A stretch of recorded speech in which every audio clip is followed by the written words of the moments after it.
tous, il y a dans la Torah un passage dans la paracha de Shemini du livre de Vaïkra qui ramène une partie des sacrifices et aussi, partie importante qui est plus connue, qui ramène les animaux purs et impurs, ce que nous mangeons et ce que nous ne pouvons pas manger.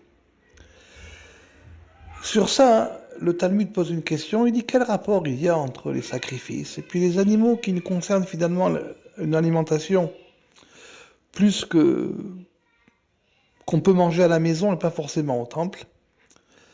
Et le Talmud ramène, il dit finalement parce que la table de l'homme, c'est comme un autel. Donc il est normal qu'on ait mis les deux sujets ensemble. Et c'est la seule explication qui semble être valable. En réalité, bien évidemment que c'est l'explication qui est valable, mais comme d'habitude, il faut aller plus loin. Et pour aller plus loin, il faut ramener le sujet dans sa racine, c'est-à-dire d'où il vient. Il y a marqué au tout début, au chapitre 11, verset 2, Daber el beni Israël les morts, zot achaya, asher tochelu, mikol abehema, asher al haaretz. Parle aux enfants d'Israël en disant, ceci est la bête sauvage que vous mangerez parmi tout animal qui est sur terre. Asher al haaretz, qui est sur terre. Si on prend ça, qui est sur terre, et qu'on voit où est-ce que c'est marqué dans la Torah, c'est marqué 2 autres fois côte à côte, justement avec l'épisode de Noach, juste après le déluge. Il y a marqué comme ça, je vais vous le lire en français, ce sera l'arc dans le nuage, je le verrai pour me souvenir de l'alliance perpétuelle entre Dieu et tout être vivant et de toute chair qui est sur la terre. Il y a marqué aussi, après, une deuxième fois, et Dieu dit à Noach, c'est le signe de l'alliance que j'ai établi entre moi et entre toute chair qui est sur la terre. Donc on voit qu'il y a 2 choses. Un qui est lié à la création et un qui est lié à Noach, à l'homme. Et là on voit aussi le même mot, Asher al haaretz. Donc dans toute la Torah, ce n'est marqué donc que 3 fois à 2 endroits. Un par rapport au déluge et un par rapport aux animaux que nous pouvons manger et que nous ne mangeons pas. Donc pourquoi cela? Parce qu'en réalité, si on remonte encore dans la racine du départ, dans l'œuvre de la création du monde, quand le grand architecte a créé les animaux, il les a créés selon son espèce, Asher limino. Chacun selon son espèce. Et quand une chose est créée dans une voie, selon son espèce, donc pas individuellement mais une espèce, une lignée, quand un des animaux va avoir une déviance, alors à ce moment-là, ça invalide la lignée. Je vais être très clair. On va imaginer que par exemple, dans la lignée des lions, il y a des lions qui ont eu une déviance. Donc, cette déviance fait que tous les lions sont invalidés. Bien qu'en réalité, tous les lions n'ont pas fauté. C'est le principe de Bémino, selon sa voie, selon son espèce. Comme c'est créé selon une route, quand il y a un problème sur la route, ça invalide la route. Parce qu'ici, la chose importante qui est liée à la vie, on l'a déjà dit, c'est pas d'où l'on vient, c'est où l'on va. Donc là où ils sont allés, il y a eu déviance. Et ça, on l'apprend avec ce que Dieu a dit à Noach, il a dit que toute chair, ça a été corrompue sur la terre. Donc il y a eu des déviances. Il y a plusieurs midrashim qui expliquent pourquoi est-ce qu'il y a eu des déviances, comment il y en a eu, mais bon, en tout cas, il y en a eu. Donc cela invalide. Donc tout ça, finalement, c'est lié à l'histoire du déluge, ce qui s'est passé juste avant le déluge. Car il faut savoir que parmi les mitzvot que nous avons, il y a des mitzvot qui sont des chukim, qu'on va traduire par des fondements, comme les piliers d'une maison. Il y a des mitzvot qui sont des eduyot, des témoignages. Quand on fait quelque chose, on témoigne qu'une chose a eu lieu, comme les fêtes par exemple. Là, on vient de passer la fête de Pessah, Pâques. C'est un témoignage que nous sommes sortis d'Égypte, c'est un témoignage. Et il y a des mitzvot qui sont des mishmatim, c'est-à-dire des jugements, qui sont en général rendus par les tribunaux. Donc il y a trois sortes de mitzvot. Et donc ici, finalement, ce n'est pas un fondement, c'est un témoignage. Bien évidemment, parfois les mitzvot peuvent se confondre l'une avec l'autre. Mais ici, c'est plus sous la forme d'un témoignage. Du fait que ces animaux ont eu une déviance et que nous sommes un peuple de prêtres, alors nous ne les montons pas sur l'autel. Parce que la vie, c'est pas d'où l'on vient, c'est où l'on va. Donc ça, c'est une des explications, en tout cas par rapport au fondement. Il y a d'autres explications, il se fait que ces animaux, justement, qui n'ont pas dévié, avaient déjà un signe en eux. Mais ça, on l'avait déjà expliqué la dernière fois, c'est le fait qu'ils soient ruminants pour la plupart, et qu'ils aient le sabot fondu. Et aussi, pour d'autres animaux, notamment pour les poissons, le fait qu'ils aient des écailles et des nageoires, ça, on l'avait déjà expliqué la dernière fois, c'est par rapport au déluge, le fait que, finalement, les éléments ont coulé sur eux et qu'ils n'en ont pas absorbé. Donc, voilà pour la raison qui est liée à cela. Mais si vous allez un peu plus loin, dans ces parachiotes, vous allez voir que l'on parle de pureté et d'impureté. Et au sens simple, vous allez voir que pour que l'impureté puisse se propager, il lui faut, comment dirais-je, il lui faut un élément qui lui permet de se propager, un moyen, un passage. Et cet élément qui lui permet de se propager à l'impureté, c'est l'eau. Si vous avez deux éléments impurs secs, l'impureté ne peut pas se propager. Pour que ça se propage de l'un à l'autre, il faut de l'eau. Sauf bien évidemment lorsque l'on parle d'un homme. Parce que déjà l'homme il est fait en majorité d'eau. Et l'homme il a un autre principe, c'est qu'il peut épancher de l'un à l'autre. Donc quand on rentre en contact dans une pièce où il y avait un mort, ou une impureté de mort, alors à ce moment-là, on peut la contracter. Tout ça, on l'avait déjà expliqué plusieurs fois, on avait expliqué que, finalement, on parle de choses qui semblent une évidence, mais qu'on ne peut pas voir avec nos deux yeux, juste avec une autre vision, qu'on appelle la vision du troisième œil ou de la résonance. Mais, comme vous venez de le voir pour les animaux, il y a des animaux donc qui ont eu une déviance, et des animaux qui n'ont pas eu de déviance. Donc, on voit qu'il y a deux aspects. Eh bien, pour l'impureté, c'est la même chose. L'impureté d'un élément par rapport à un autre ou d'un homme qui pourrait transmettre une impureté sur un autre est une chose que physiquement on ne voit pas. La plus grande des impuretés, c'est l'impureté de mort. Pourtant, si je rentre dans une pièce où il y a un cadavre, même si j'en ai même pas conscience, on me considère comme impur. Et pour me repurifier, je dois passer par un processus, notamment un processus d'eau, mais pas seulement. Or, ça, c'est quelque chose qui est totalement invisible. Les gens l'acceptent sans discuter, comme si c'était un fait. Et c'est totalement invisible. Par contre, si on regarde de l'autre côté, puisque comme on vous l'a déjà dit, la Torah ne parle que sur une rive du fleuve. Et c'est à nous d'anticiper sur la deuxième rive.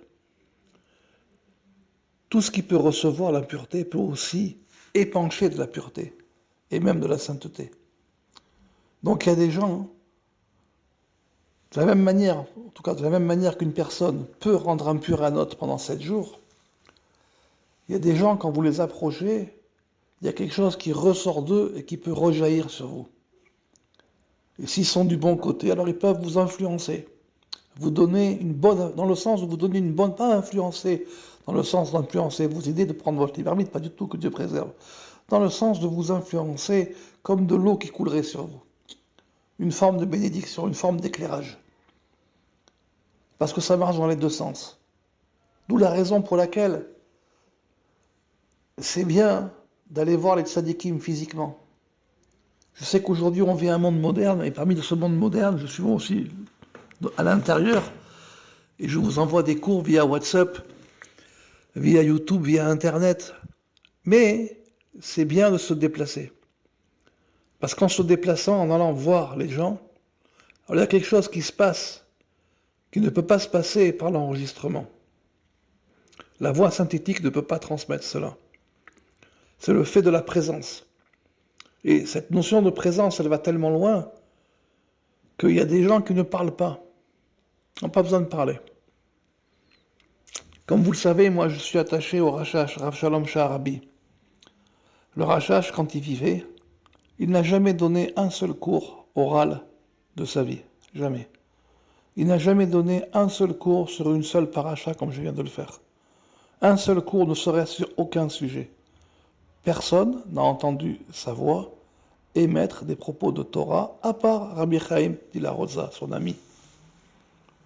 Dans la communauté, jamais. Un cours sur la paracha, jamais. Un cours sur la halacha, jamais. Une parole par-ci, par-là, jamais. Mais il était là. Il était là. C'est ça que je vous dis que parfois, la notion du silence peut être plus grande. Approcher quelqu'un qui est dans la sainteté, qui est dans les kavanotes, dans les méditations, dans les shemot à Kodesh, on ne peut pas l'approcher par la voie du questionnement, par la voie de la bina, ni même par la voie de la chorma, parler. C'est quelque chose qui peut se faire par le silence. Ça ne veut pas dire qu'on ne peut pas parler, ça ne veut pas dire qu'on ne peut pas échanger. Mais le Rashash, lui, dans sa vie, n'est pas allé dans cette voie-là. C'est pas ça qu'il a voulu transmettre. Il a transmis autre chose qui passe justement par le fait de pas forcément parler. Bien évidemment, il a écrit, il a laissé des textes. Mais les gens qui venaient et les gens qui recevaient, eh bien, ça ne passait pas par la parole. Je vais terminer ce cours pour revenir, puisqu'on dit que ça ne passait pas par la parole. On vient de voir brièvement l'histoire très brève du déluge, de ses conséquences, et des conséquences par rapport à nous qui sommes un peuple de prêtres. Comme j'ai dit, la Torah ne parle que sur une rive, et c'est à nous d'anticiper sur la deuxième rive. Et sur cette même route, cette même idée, ce même principe, la Torah nous dévoile un plan. Au départ, il y a le premier homme qui faute. Il descend dans ce monde-ci. Il se multiplie. Ça se passe mal. Le monde est détruit par l'eau. Et il y a un homme qui sauve l'humanité, il s'appelle Noé, avec son arche. Et après, l'histoire, finalement, elle se répète, toujours en dualité. Et il y a la tour de Babel. Elle est détruite. Et après, l'histoire continue, on descend encore. On descend tellement bas qu'on a besoin de recevoir la Torah. Parce qu'on ne peut plus faire sans. Et après, ça continue. Et on rentre en Israël, l'histoire continue. En tout cas, la Torah s'arrête là.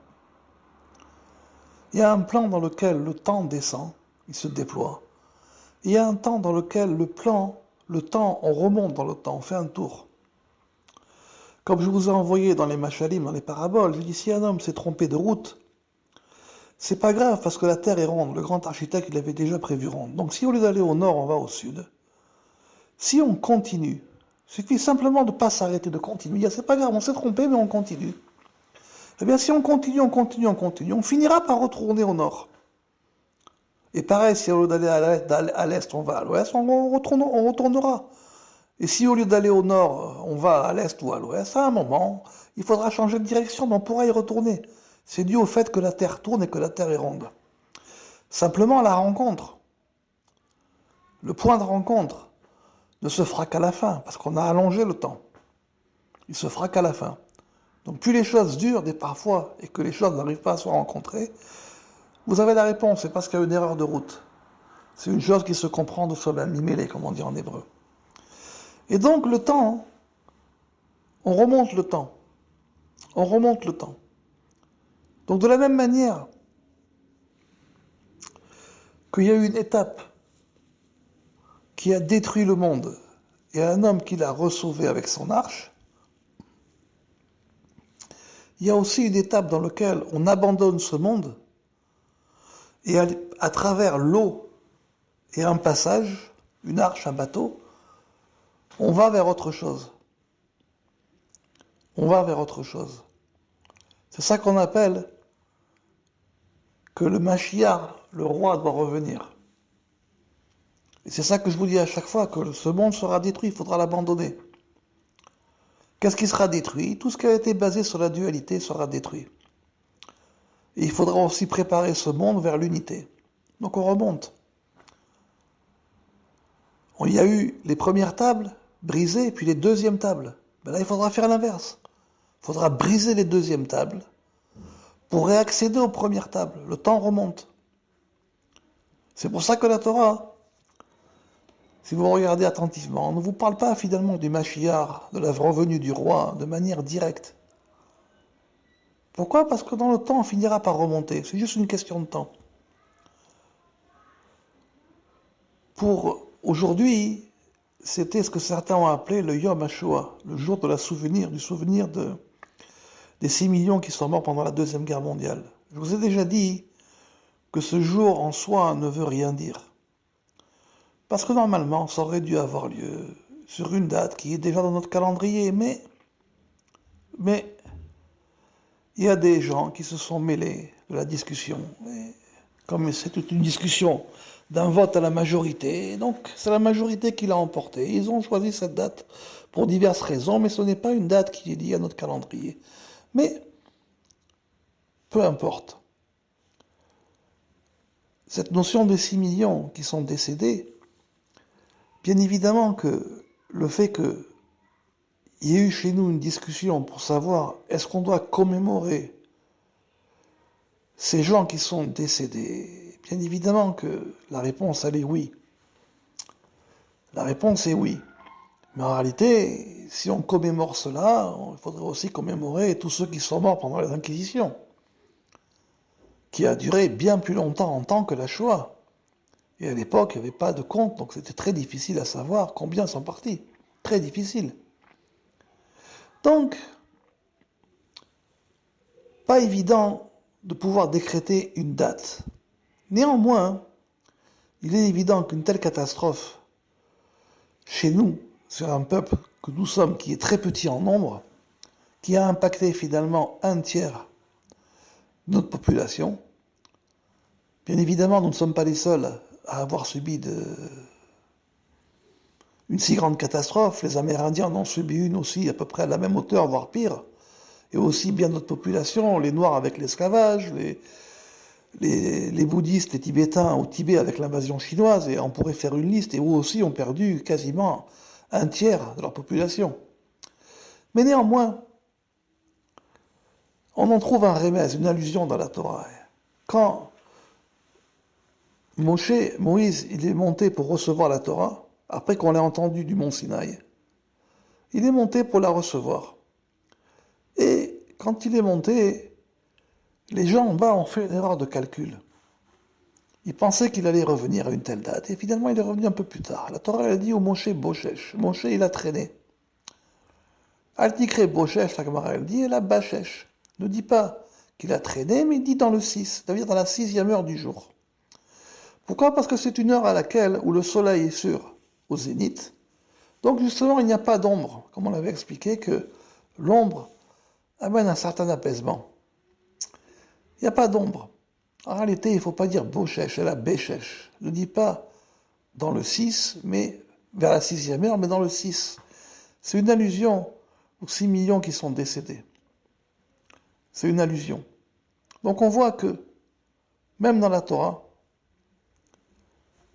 les choses sont marquées. Ça fait partie des paraboles que je vous ai envoyées en hébreu, et je vous en dis pas plus. Si vous voulez approfondir le sujet, je vous ai envoyé les paraboles, vous pouvez les approfondir. Donc le temps, finalement, il se redéploie d'une autre manière. Donc il faut garder espoir, comme je dis dans les paraboles, parce que tout ce que les prophètes ont dit, se réaliseront. C'est simplement que ça tarde. Ça tarde. Ça prend un peu plus de temps que prévu. Mais il va revenir, il va redescendre. Et en redescendant, puisque c'est l'histoire du veau d'or, il va entendre le bruit qu'il y a. Il va entendre le bruit, ça veut dire qu'il y aura un grand désordre. Et tout ce qui a été créé dans le sens du veau d'or, c'est-à-dire dans le sens de la dualité, tout ce qui va avec, sera détruit. Et après que ce sera détruit, ce ne seront pas les premières tables qui seront détruites, mais à l'inverse les deuxièmes, et les premières qui seront maintenues, Bezrat Hashem. Donc voilà pour une explication générale sur le mouvement du temps. Pour terminer avec ça, vous avez déjà dit aussi que Avimelech, qui est marqué au temps d'Abraham et au temps de Yitzhak, finalement c'est le père des nations, Avimelech, qui avait fait un accord sur la terre d'Israël avec Abraham et avec Yitzhak, avec les Philistines. Ça, c'est une allusion à l'ONU, Avimelech, le père des nations. On voit que les choses vont ensemble.